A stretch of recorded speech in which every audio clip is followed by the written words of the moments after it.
BYD UANAPga zo'r konkurent topib qo'ydim. Narxini video davomida ko'rishingiz mumkin bo'ladi. Hozir texnik parametrlarni solishtirib ko'ramiz. Arcfox Kaola S ushbu elektromobil 59 kilovatli batareya bilan jihozlangan. Elektromobil quvvati 163 ot kuchini tashkil etadi va range masofa zaxirasi naq 500 km.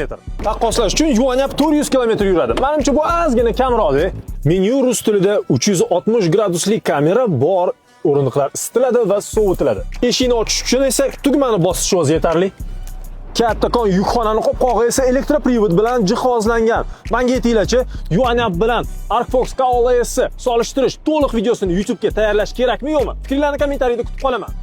Jataqavorman, eshikni qanaqa ochamiz endi deb o'tirmaysiz. Eshik yonga ochiladi. Tor parkovkalarda ham bemalol o'tirib chiqish mumkin. Arcfox Kaola S ni siz 22.500 dollardan boshlab Green Energy avtosalonidan xohlasangiz, Namangandagi yangi avtosalonlardan xohlasangiz, Toshkentdagi avtosalondan xarid qilishingiz mumkin. Aytgancha, ular Forting hamda Arcfox kompaniyalarini rasmiy distribyutoriga aylanishdi. Viloyatlardagi avtosalonlarni va avtomobil savdosi bilan shug'ullanadiganlarni hamkorlikka taklif qilamiz. Siz diler bo'lishingiz mumkin. Bunisi Audi A7 ni kitayskiy versiyasi Forting S7 modeli. Kelinglar yaqinroq ko'rasizlar.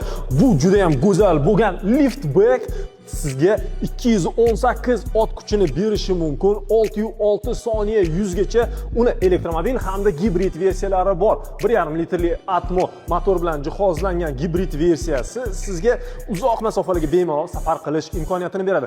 Bu crossover esa Forting Friday. O'zbekcha qilib aytadigan bo'lsak, Jumavoy. Uni ham to'liq elektrik ham gibrid versiyasi bor. Gibrid 1200 km masofani bosib o'tishi mumkin. Unda ham 1.5 litrli motor joylashtirilgan. Bundan tashqari faqat elektr quvvatida 250 km bosib o'tishi mumkin.